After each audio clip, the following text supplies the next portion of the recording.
जय हिंद दोस्तों। कैसे हैं आप सभी लोग। आशा करता हूं आप सभी ठीक होंगे, स्वस्थ होंगे और मौज कर रहे होंगे। मैं अंकित एक बार फिर से आपके अपने YouTube चैनल वासुदेवा एजुकेशन में आपका स्वागत करता हूं। एक बार फिर से हम अपने प्रीवियस टॉपिक पर चलते हैं, जहां बीएससी सेमेस्टर का टॉपिक डिस्कशन कर रहे थे, जहां हमने पैरामीशियम की मॉर्फोलॉजी के बारे में पढ़ा था। आज हम पढ़ेंगे पैरामीशियम में न्यूट्रिशन की बात करेंगे। किसकी बात करेंगे? न्यूट्रिशन की बात करेंगे पैरामीशियम में। तो बेटा एक चीज ध्यान रखो, बात न्यूट्रिशन की हो रही है और न्यूट्रिशन को हम क्या कहेंगे? पोषण कहेंगे। हिंदी में क्या कहेंगे? पोषण कहेंगे। अब देखो, न्यूट्रिशन जीवों की बात हो रही है, तो न्यूट्रिशन तो दो ही प्रकार के होते हैं हमारे पास में। कितने प्रकार के होता है? दो प्रकार के। एक सवपोषी होते हैं और एक परपोषी होते हैं। तो सवपोषी हम प्लांट्स के लिए यूज में लेते हैं और परपोषी जंतुओं के लिए पे। तो हम न्यूट्रिशन में क्या कर देंगे कि कैसे होते हैं? परपोषी होते हैं। कैसे होते हैं? परपोषी होते हैं। या हम कह दें कि ये हमारे पास में विषम पोषी होते हैं। कैसे होते हैं? विषम पोषी होते हैं, हेटेरोट्रोपिक होते हैं। कैसे होते हैं? हेटेरोट्रोपिक होते हैं। अब हेटेरोट्रोपिक क्या होते हैं? तो हम सिंपल बात लिखेंगे, किस पर निर्भर रहते हैं? दूसरे जीवों पर। किस पर निर्भर रहते हैं? दूसरे जीवों पर निर्भर रहते हैं और उन्हीं से क्या करते हैं बेटा? अपना पोषण प्राप्त करते हैं। दूसरे जीवों पर क्या रहते हैं? निर्भर रहते हैं और उन्हीं से क्या करते हैं? पोषण प्राप्त करते हैं। अच्छा, भोजन के रूप में क्या खाते हैं? तो हम एग्जाम्पल के तौर पर लिखेंगे बेटा। तो सिंपल बात समझो कि अपने भोजन के रूप में ये शैवाल्स, किसको लेंगे? शैवाल्स को लेंगे। किसको ले रहे हैं? शैवाल को ले रहे हैं। इसके अलावा छोटे जीवों को लेते हैं, या छोटे प्रोटोजोआ जीवों का क्या करते हैं? भक्षण करते हैं। इसके अलावा डाइटम्स ले सकते हैं और कार्बनिक मृत सड़े गले पदार्थों का क्या करते हैं? भक्षण करते हैं। ये तो बात किसकी हो गई बेटा? न्यूट्रिशन की हो गई। लेकिन अगर हम अनशन विधि की बात करें, यहां पे किसकी बात करें? अनशन विधि की बात करें, और इस अनशन विधि को मैं लिखूंगा बेटा फीडिंग मैकेनिज्म। क्या लिखेंगे? फीडिंग मैकेनिज्म लिखेंगे। यानी भोजन किस प्रकार से करते हैं या कहां से करेंगे, कौन सी जगह से करते हैं। तो पर्टिकुलर जगह मैंने आपको बताई है कि मुख के लिए तो क्या पाया जाता है, या भोजन को ग्रहण करने के लिए क्या पाया जाता है बेटा? कोशिका मुख पाया जाता है, साइटोसोम पाया जाता है। और भोजन को बाहर निकालने के लिए क्या पाया जाता है बेटा? कोशिका गुदा पाया जाता है, साइटोफाइज पाया जाता है। तो कोशिका मुख से क्या करेगा? भोजन ग्रहण करेगा। क्या करेगा बेटा? भोजन ग्रहण करेगा और साइटोफाइज से क्या करेगा? भोजन को बाहर करेगा। क्या करेगा? भोजन को बाहर करेगा। ये लो भाई, ये दो टॉपिक्स हो गए, न्यूट्रिशन और अनशन विधि। अब इसी से रिलेटेड हम एक और बात करें तो हम यहां पर ऐड करेंगे स्वांगीकरण को। किसकी बात कर रहा हूं मैं? स्वांगीकरण की बात कर रहा हूं। स्वांगीकरण के साथ में मैं पाचन और जोड़ देता हूं, या स्वांगीकरण व पाचन की बात करें तो इंग्लिश में हम इसको क्या कहेंगे? स्वांगीकरण को अपन लिखते हैं एसिमिलेशन। क्या लिखेंगे? Assimilation and digestion. चलो देखो, पूरे प्रोसेस को हम टॉपिक यानी पॉइंट वाइज समझते हैं कि सबसे पहले कौन काम करेगा बेटा? कोशिका मुख। क्योंकि भोजन कहां से ग्रहण होगा? कोशिका मुख से। कोशिका मुख से भोजन ग्रहण होगा, तो फिर मैं यहां लिखता हूं, देखो, भोजन ग्रहण। कोशिका मुख से भोजन ग्रहण हो गया। जब भोजन ग्रहण होगा तो ये कहां आएगा बेटा? कोशिका ग्रसनी में। कहां आएगा? कोशिका ग्रसनी में, साइटोफेरिक्स में आएगा ये। अब साइटोफेरिक्स में आने के बाद में ये क्या बनाएगा? खाद्य रिक्तिका। क्या बनाएगा? खाद्य रिक्तिका, फूड वैक्यूल्स बनाएगा। क्या बनाएगा? फूड वैक्यूल्स बनाएगा। ठीक है, अब ये फूड वैक्यूल्स जो है पूरे शरीर के अंदर घूमेंगी और कौन सी गति प्रदर्शित करेंगी? चक्रीय गति करेंगी, जिसे अपन लिख सकते हैं बेटा साइक्लोसिस। क्या लिखेंगे? साइक्लोसिस लिख सकते हैं। क्लियर बात है? अब चक्रीय गति कैसी होगी? घूमते रहेंगे, जिस सिरे से शुरू होंगे ना वहीं से यूं घूमते हुए जाएंगे, वापस आ जाएंगे। इस दौरान भोजन का क्या हो जाएगा? पाचन हो जाएगा। क्या होगा? डाइजेशन। अब डाइजेशन के लिए हमें क्या चाहिए? पाचक एंजाइम। तो यहां खाद्य रिक्तिकाओं के अंदर ही क्या मिल जाते हैं? पाचक एंजाइम मिल जाते हैं। अब बेटा पाचक एंजाइम 3 होंगे, क्योंकि खाद्य भी कितने होते हैं? 3 होते हैं। भोजन भी कितना होता है? 3। तो एक होगा हमारे पास में एमाइलेज, एक हमारे पास में होगा लाइपेज, और एक हमारे पास में होगा प्रोटीन। ये लो भाई, एमाइलेज किसको तोड़ेगा? कार्बोहाइड्रेट को। लाइपेज किसको तोड़ेगा? लिपिड को। प्रोटीन को तोड़ देगा। समझ गए बात को? अब यहां से ये चक्कर आगे की ओर बढ़ेगा और हम कहेंगे कि भोजन का माध्यम जो है, भोजन का माध्यम जो है या मीडियम जो है, पहले तो क्या होगा? क्षारीय। क्षारीय का बाद में किस में आएगा? अम्लीय में। और अम्लीय में आने के बाद में ये वापस किस में तब्दील हो जाएगा? क्षारीय में। अंत में फिर वापस कहां आ जाएंगे हम? क्षारीय पे आ जाएंगे। तो इस प्रकार से भोजन का क्या होता है? स्वांगीकरण होता है कि सबसे पहले कोशिका मुख में क्या जाएगा? भोजन जाएगा। भोजन कहाँ आएगा? ग्रसनी में। ग्रसनी क्या बनाएगी? खाद्य रिक्तिका। इन खाद्य रिक्तिकाओं को क्या करेंगे? चक्रीय गति में डालेंगे, क्योंकि चक्रीय गति के द्वारा भोजन रिस रिस कर पूरे शरीर के अंतर्गत क्या करेगा? घूमता रहेगा।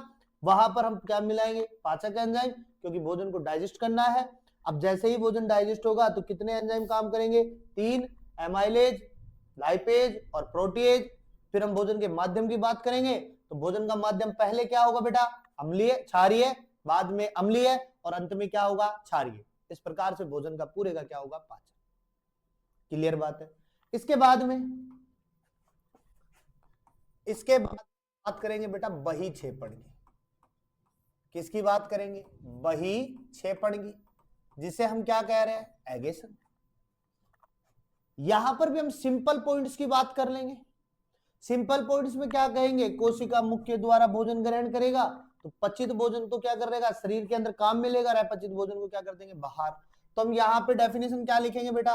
अपचित भोजन, किसकी बात कर रहे हैं? अपचित भोजन को शरीर से बाहर निकालने की प्रक्रिया क्या कहलाती है? एगेशन कहलाती है। क्या कहलाती है? एगेशन, बही क्षेपण कहलाती है। समझ गए बात को? अब बही क्षेपण की क्रिया किसके द्वारा होगी? तो हम लिख देंगे एगेशन प्रोसेस। एगेशन प्रोसेस किसके द्वारा होगा? कोशिका गुदा द्वारा। किसके द्वारा होगा? कोशिका गुदा के द्वारा। अब बात करें कोशिका गुदा कहां पाई जाती है, तो हम सीधी बात करेंगे पश्चिम दिशा में पाई जाती है, पश्चिम सिरे की ओर पाई जाती है। ये यहां पे न्यूट्रिशन वाला पोर्शन कंप्लीट होता है। अब यहां पर एक पॉइंट और ऐड कर लेते हैं, अपन प्रजनन की बात करते हैं। प्रजनन की, जिसे मैं क्या लिख रहा हूं? रिप्रोडक्शन। क्या लिख रहा हूं मैं? रिप्रोडक्शन लिख रहा हूं। अब देखो ध्यान से समझिएगा, मैं इस पॉइंट को समझाऊंगा तरीके से, बहुत इंपॉर्टेंट टॉपिक है, एग्जाम में आता है। क्या होगा? एग्जाम में आता है, बहुत बार पूछा जा चुका है एग्जाम में भी। देखो प्रजनन क्या होता है, पहले तो इसको समझो। तो मैंने पहले भी बताया कि यहाँ पे 2 शब्द लिखे हैं, री प्लस प्रोडक्शन। तो मैं इनको खोल के लिखूं तो बेटा मैं क्या लिखूंगा? री प्लस प्रोडक्शन। क्या लिखूंगा? री प्लस प्रोडक्शन। अब बेटा री का मतलब क्या होगा? नया। प्रोडक्शन का मतलब क्या होगा बेटा? उत्पाद। दोनों को मिलाकर लिखूंगा तो मैं क्या लिखूंगा? नया उत्पाद। यानी नया उत्पाद बनाने की प्रक्रिया ही क्या कहलाती है? रिप्रोडक्शन। यानी कि एक जीव है हमारे पास में, उस जीव से हमें क्या चाहिए? संतति चाहिए, तो प्रोडक्ट बन रहा है अपने पास में, तो उसे हम क्या कहेंगे? नया उत्पाद बनाने की प्रक्रिया ही क्या कहलाती है? प्रजनन। अब वैसे ही पैरामीशियम में भी क्या पाया जाता है? प्रजनन।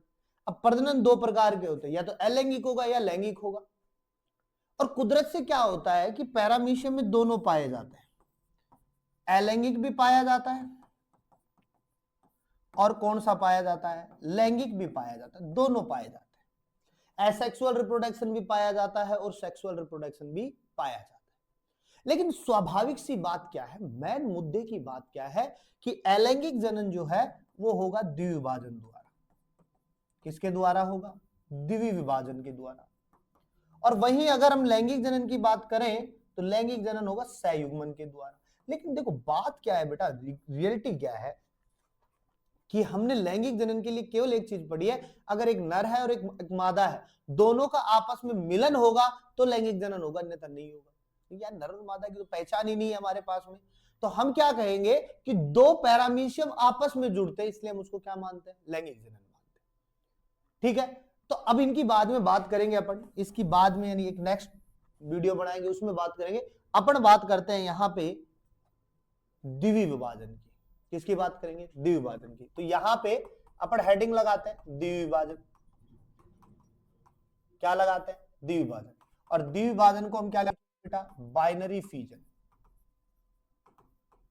क्या लिखेंगे, बाइनरी फीजन। बाइनरी का मतलब हो गया दो, बाइनरी का मतलब क्या हो गया, दो। फीजन का मतलब हो गया बांटना। ये इंग्लिश में बात है, टू डिवाइडेशन। यहां पे द्वि का मतलब क्या हो गया, दो। विभाजन का मतलब क्या हो गया बेटा, सॉरी बांटना। द्वि का मतलब कितना हो गया, दो। विभाजन का मतलब क्या हो गया, बांटना। दो में बांटना, समझ रहे हो बात को। अब एक चीज देखो आप, सिंपल चीजें लिख रही है, दो में बांटना। तो एक जीव उसको हम कितने में बांट देंगे, दो में बांट देंगे। तो वही प्रोसेस क्या है, द्विविभाजन। एक पैरामीशियम को दो भागों में डिवाइड कर देंगे, वो क्या है, द्विविभाजन। एक जीव से कितने बन रहे हैं, दो, क्या होगा, द्विविभाजन। तो होता क्या है, तो पहले प्रोसेस को समझते हैं। इसमें क्या होता है, हमारे पास में एक पैरामीशियम है, मेन पैरामीशियम है, और ये प्रोसेस यानी द्विविभाजन का जो प्रोसेस होगा बेटा, वो एक तो अनुकूल परिस्थिति में होगा। कौन सी परिस्थिति में होगा बेटा, अनुकूल परिस्थिति में। और अनुकूल परिस्थिति का मतलब हो गया फेवरेबल कंडीशन। कौन सी कंडीशन हो गई, फेवरेबल कंडीशन। एक बात तो ये याद रखनी है आपको। दूसरी बात ये याद रखनी है कि जब भी जनन होगा, जब भी जनन होगा, तब जीव भोजन बंद कर देगा, भोजन करना बंद कर देगा। यानी कि सिंपल बात हम कहेंगे कि वो भोजन कुछ भी दाना नहीं खाएगा, पेट भर लेगा अपना, फिर बाद में भोजन का प्रोसेस नहीं करेगा। अब भोजन नहीं करेगा तो हमारे पास में क्या है, ओरल ग्रूव यानी मुखखाच, ये क्या हो जाएगी बेटा, बंद हो जाएगी। मुखखाच क्या हो जाती है बेटा, बंद हो जाती है, पूर्ण रूप से कोई काम नहीं करेगी, ना भोजन लेगी, ना भोजन को बाहर निकालने का, सारा चीजें बंद हो जाएंगी। कोशिका गुदा, कोशिका मुख सब बंद हो जाएगा। हो गई नहीं बात। अब देखो पर्टिकुलरली कैसे काम करेंगे, 3 पॉइंट याद रखो। अनुकूल परिस्थिति, जनन के दौरान भोजन नहीं लेगा। थर्ड प्रोसेस, ओरल ग्रुप बंद हो जाती है। क्लियर बात है ना। अब हम क्या करेंगे, हम एक एक पॉइंट से या एक एक पॉइंट से हम पूरे डायग्राम को समझते हैं। तो देखो क्या होगा कि मेरे पास में एक डायग्राम है,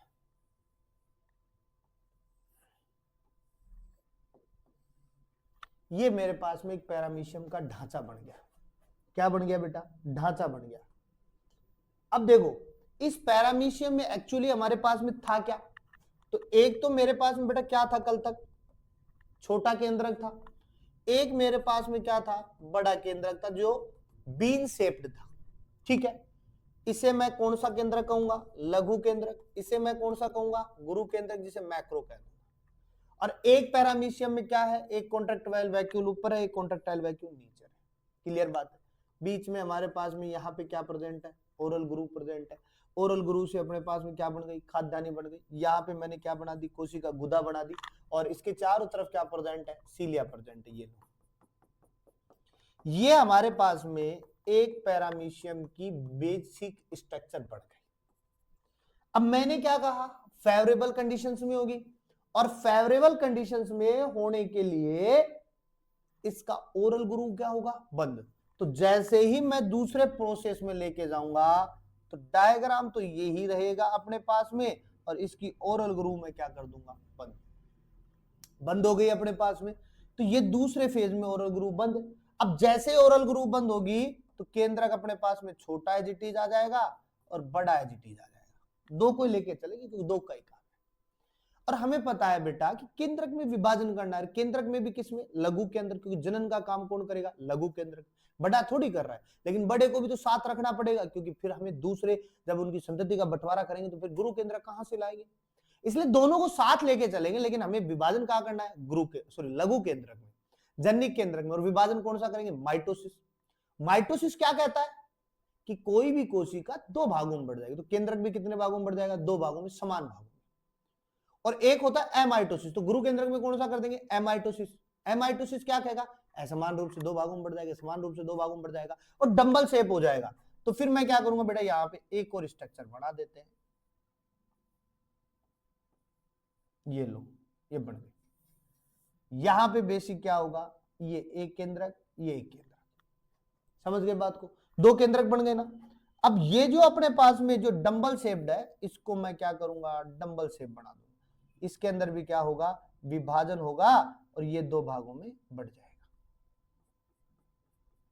ये लो, क्लियर बात है, सिंपल बातें हैं कि हमें ये जो लघु केंद्रक है इसमें क्या किया है, हमने विभाजन किया है, लघु केंद्रक में विभाजन किया।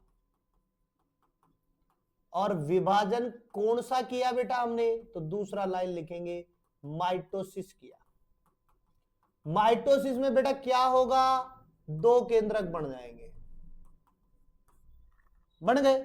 फिर हमने गुरु केंद्रक के अंतर्गत कौन सा विभाजन किया, एमाइटोसिस। कौन सा किया, एमाइटोसिस। और आकृति कैसी बना दी इसकी हमने, डंबल के आकार की। कैसे बना दी, डंबल के आकार की, जो हम जिम के अंतर्गत बॉडी बनाने के लिए काम में लेते हैं, या हड्डी की संरचना आपने देखी होगी, तो सेम उसी प्रकार की। अब हम क्या करेंगे नेक्स्ट स्टेप में, ये जो अपने पास में डायग्राम बन के आया है ना, ये धीरे धीरे अंदर की ओर धंसता जाएगा। इसका कोशिका द्रव्य जो है वो अंदर की ओर धंसता जाएगा, और जैसे जैसे कोशिका द्रव्य अंदर की ओर धंसेगा बेटा, ये जो केंद्रक है ये विपरीत ध्रुवों पर चले जाएंगे। ये एक इधर आ गया, एक इधर आ गया, और ये जो बड़ा है ये बीच के अंदर बढ़ जाएगा। समझ गए बात को। छोटे केंद्रक कहां चले जाएंगे, विपरीत ध्रुवों की ओर चले जाएंगे, और बड़े केंद्रक दो भागों में बंटने के लिए क्या रहेगा, तैयार रहेगा। यहां से ये खांच इधर खिसकेगी, ये किधर जाएगी, ये इधर जाएगी, ये इधर जाएगी, दो में बटेगा कि नहीं बटेगा, बटेगा ना। तो मैं यहां से एक भाग यहां से निकालूंगा, एक भाग यहां से निकालूंगा, और मैं संपूर्ण संरचना को बना दूंगा।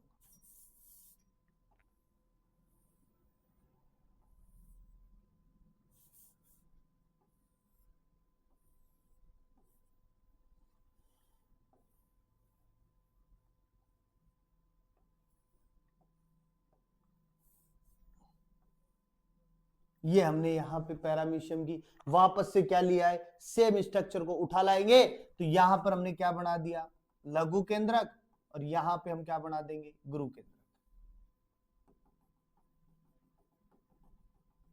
यहां पर वही लघु केंद्रक, और हमारे पास में ये गुरु केंद्रक, सेम पोर्शंस बन गए ना। अब देखो ये जो कोशिका ऊपर वाली जो भाग से बन रहा है, अगर भाग से, इसे हम कहेंगे ओपिस्थे, सॉरी बेटा, इसको हम कहेंगे प्रोटर, इसको हम क्या कहेंगे, प्रोटर कहेंगे, और नीचे वाले को हम क्या कहेंगे, ओपिस्थे कहेंगे। क्या कहेंगे, ओपिस्थे कहेंगे। और इस प्रकार से हम संपूर्ण द्विभाजन की क्या कर लेंगे, चर्चा कर लेंगे। ये होता है अपने पास में द्विभाजन पैरामीशियम में, कि एक कोशिका थी यानी एक जीव था, इसके समान हमने क्लोन तैयार कर दिया। अब एक चीज और याद रखना बेटा, इस पूरे प्रोसेस में यानी इस पूरे द्विवीय विभाजन में, बाइनरी फिजन में कितना समय लगता है बेटा, 30 मिनट का समय लगता है। कितना समय लगता है, 30 मिनट का समय लगता है। लेकिन पैरामीशियम को पेपरेट होने में 1 आवर्स का समय लगता है। कितना समय लगता है, 1 आवर्स का समय लगता है। और इस प्रकार से संपूर्ण द्विभाजन की चर्चा कर लेते हैं। अब बच गया क्या, संयुग्मन, जो हम नेक्स्ट वीडियो के लेक्चर में आपको बताएंगे।